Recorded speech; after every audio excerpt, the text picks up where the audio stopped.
Bonjour Vincent Fabre, Bonjour Jean-François. merci d'avoir accepté notre invitation. Alors vous êtes le président du marathon des châteaux du Médoc qui a lieu donc demain, 36e édition.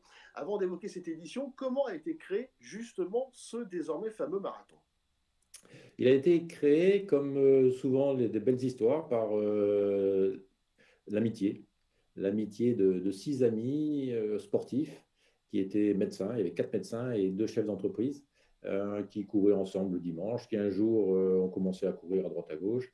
Et puis ils se sont lancés le défi d'aller courir le marathon de New York qui commençait à être voilà, un grand marathon. Il faut se replacer, on est en 1983. C'était le début, le tout début des grands marathons. New York a été très précurseur sur ce sujet.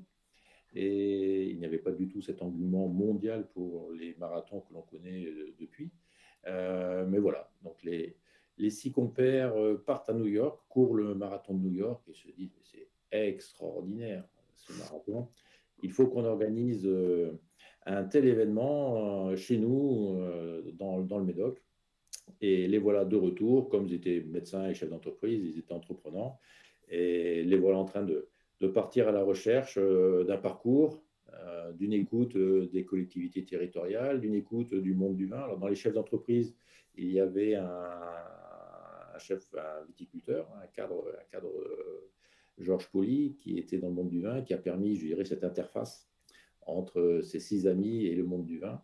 Et, et dès le début de cette recherche, en fait, ils ont rencontré le grand maître de la commanderie du Bon Temps, du Médoc et des Graves, Jean-Eugène Bory, qui, bien qu'il n'ait jamais couru de sa vie, a de suite adhéré à cette idée en disant mais c'est génial votre idée. Bien évidemment, vous pouvez compter sur la viticulture médocaine, sur les grands crus classés du Médoc et sur les appellations prestigieuses de Pauillac, Saint-Julien, Saint-Estèphe pour vous aider à organiser cet événement. Et depuis la première édition, la commanderie du Bon Temps Médoc-Grave, à l'époque Médoc-Grave, aujourd'hui Médoc-Grave, Sauternes et Barsac, puisque Sauternes et Barsac ont rejoint cette jurade, est co-organisatrice du marathon et nous aide énormément, de manière discrète, mais très efficace. Et cette année, c'est vrai que suite au Covid, la commanderie a réfléchi sur comment voilà, se relancer, comment recréer une nouvelle dynamique avec les jeunes viticulteurs. Et on aura le plaisir de voir des commandeurs en tenue, ce qui n'était pas fait depuis très longtemps, sur les lignes de départ. Ils seront 5 ou 6 sur le podium lors de la remise des prix. On a eu une très belle intervention, une très belle intronisation hier soir pour des VIP au château Léoville Poix-Ferré. Donc voilà, une présence importante de la commanderie et c'est très bien. Et cela dure depuis des années. Donc la dynamique créée par ces six amis, la première édition a eu lieu donc en 1985 et a créé avec 500 coureurs, sans faire plus de bruit que ça. Mais ça a été un vrai succès.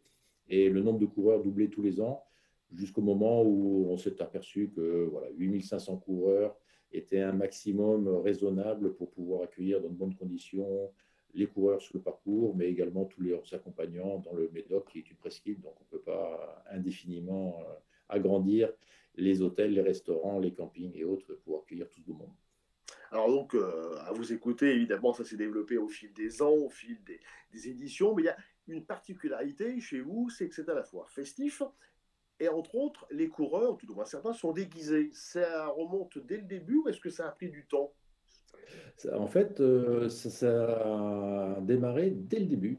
Et ça a démarré dès le début au point de vue, en ce qui concerne les dégustations, c'est de manière très spontanée la cave coopérative de Saint-Estèphe qui est venue voir quelques jours les organisateurs avant la première édition, disant, mais puisque les coureurs passent devant notre cave coopérative, est-ce que vous nous autorisez à faire déguster nos vins aux coureurs? Et les organisateurs ont trouvé cette idée absolument géniale, mais bien sûr, bien évidemment, puisque dès le départ, les quatre piliers du marathon des Châteaux du Médoc, c'est bien sûr le sport, bien évidemment. Courir 42 km, c'est un vrai exercice sportif intense, il faut de l'entraînement, mais c'est de la convivialité, c'est la fête et la santé. Tout ça autour du monde du vin. Donc, je dirais, cette dégustation, cette découverte dégustation était un hommage à la convivialité et au monde du vin, et il y a eu une adhésion de suite comme, je dirais, le principe des déguisements, voilà, qui participait à la fête. Voilà, c'est une fête sportive. On n'est pas là pour faire un temps dans le Médoc, on est là pour prendre son temps, pour avoir un moment jouissif de sport et d'échange entre de très nombreux participants qui viennent du monde entier. Et c'est un moment très particulier, en effet. Alors donc demain, c'est la 36e édition, comme on l'a dit au début de cette émission. Mais c'est aussi par contre la première post-Covid. On imagine beaucoup de joie. Oui, il y a une attente très, très, très, très forte de tout le monde d'ailleurs, de tout le monde. Et on a eu notre dîner partenaire hier soir et tout le monde est tellement heureux de pouvoir se retrouver, de pouvoir échanger. Ça faisait 3 ans qu'on avait vécu cette période un petit peu bizarre quand même, qu'on a tous traversé comme on a pu. Et, et quel grand plaisir de pouvoir voilà, se voir face à face et ne pas avoir des écrans vidéo et des choses un petit peu bizarres. Oui, une attente très forte des bénévoles, de notre association, bien sûr, mais des bénévoles. Les collectivités territoriales aussi sont ravies de pouvoir de nouveau offrir à leurs concitoyens une animation dans le pays. Les sponsors, le monde du vin, qui est, voilà, le vin est un support de convivialité et de partage d'émotions. Et c'est vrai que grâce à ce marathon, on peut offrir cela. Et bien sûr, les coureurs. Les coureurs ont répondu tous instantanément. On a proposé pour les coureurs, on a proposé aux coureurs qui étaient inscrits pour l'édition 2020, soit de venir cette année, soit de le reporter l'année prochaine ou l'année suivante, selon leur disponibilité et les possibilités de voyager. 2 tiers des coureurs de 2020 se sont réinscrits pour cette année. Et donc, on a mis en vente quelques places qui étaient disponibles, qui se sont vendues, bien sûr, très, très vite.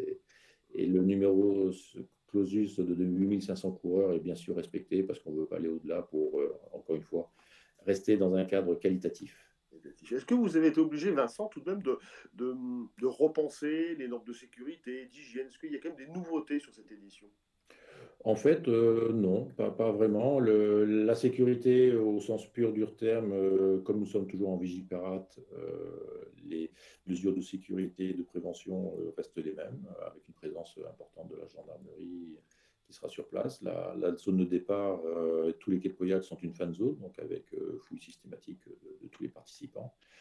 Donc de ce côté-là, pas de changement. Côté Covid, la situation est quand même relativement calme en France.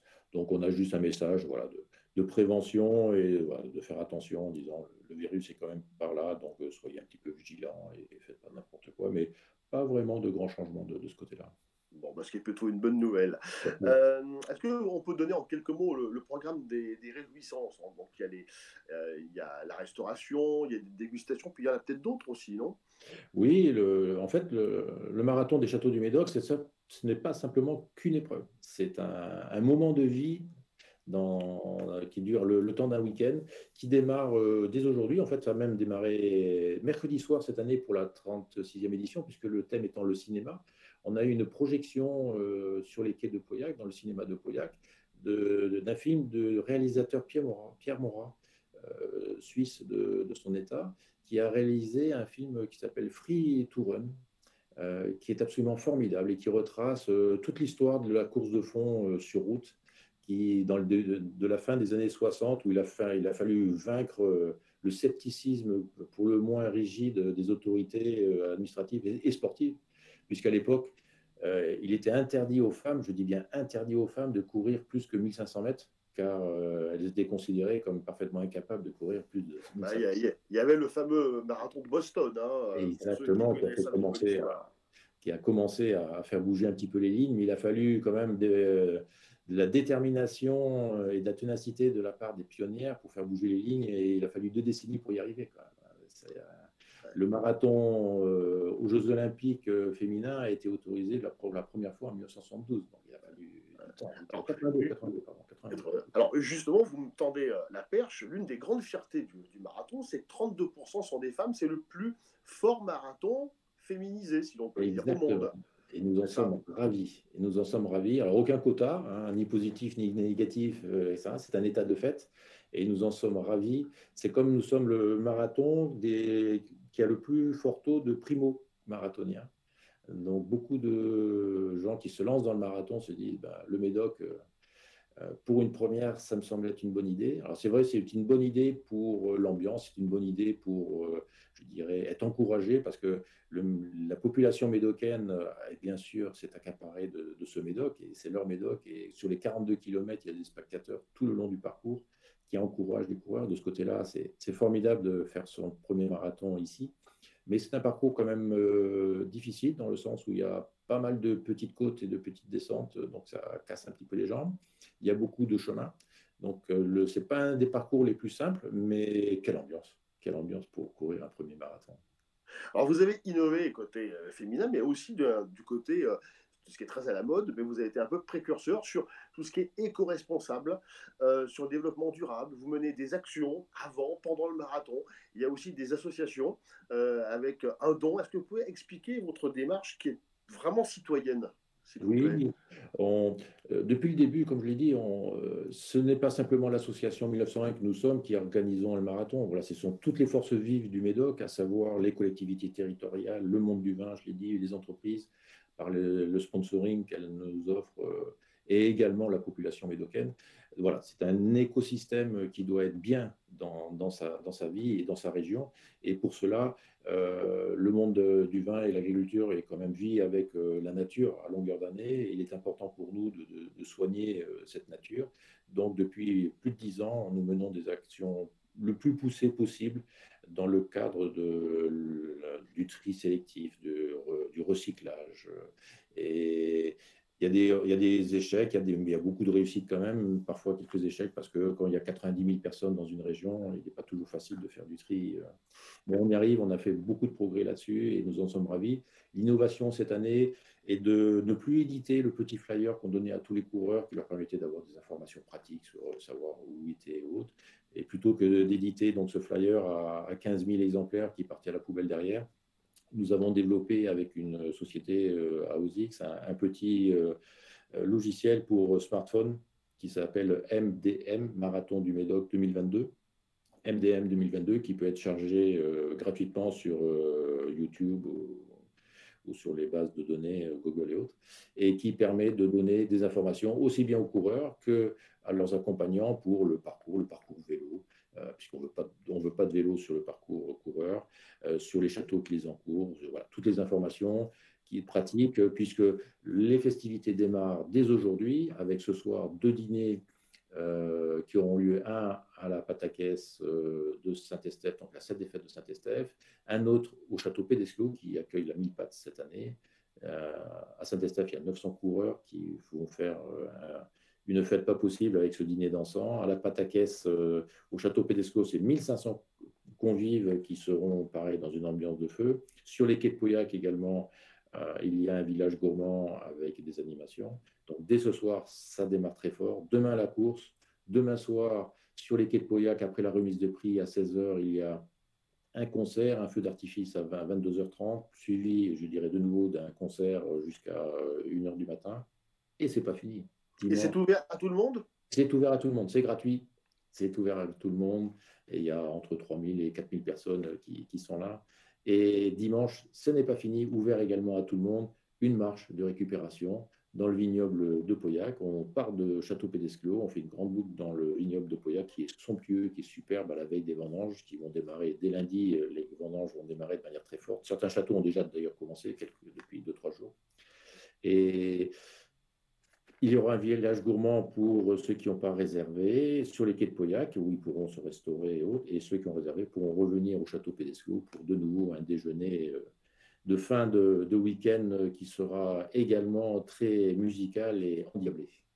Vaste programme, Tout comme on à peut fait. dire. Vaste programme. Merci beaucoup, Vincent. Merci, Vincent Fabre, d'avoir répondu à nos questions. Et très Au bon plaisir. marathon. Merci beaucoup, Jean-François. Au plaisir de vous accueillir et d'accueillir tout le monde.